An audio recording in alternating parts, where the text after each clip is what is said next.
mwingine sasa, sawa, ambaye mwili wake uko addicted. Asipoona wanga ndio anaumwa chifu. wewe amezoea kula hivyo wanga na sukari.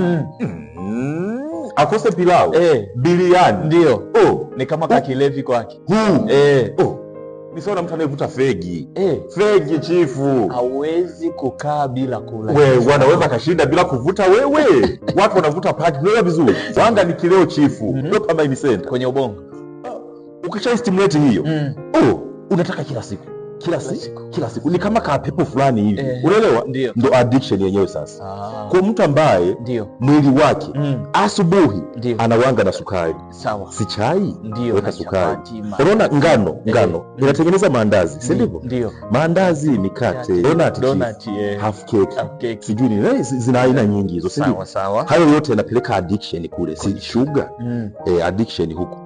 Kunakuta huyo mtu mwili wako unazalisha kiwango kingi cha insulin. Ukivuruga chifu ndio mchawi huyo wa mwili chifu. Ndio. Inaenda kuvuruga mifumo ya homoni yote. Ndio mapepo yanapoingilia sasa hapo. Sawa. Mtu alikuwa hana ka kisukari. Kana kuja ka pepo, kana kaba. Unaelewa vizuri? Ndio. Ka pressure, kana ka. Sawa. Homoni zinavurugika. Hormonal imbalance inakaa. Sasa PCOS, unaelewa vizuri? Inakaa. Ganzi, moto. Unajua uchovu? Akitembea hapa sasa samehika. Akitembea baby anapumua.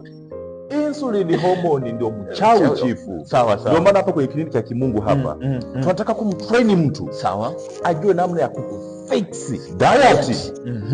Insulin itulie, hormone zitulie. Zikitulia hizo mapepo yanasambaratika yenyewe ndio chifu. Ndio. Tuko hapa Misikilo Dispensary Buhongwa, Mwanza, Tanzania.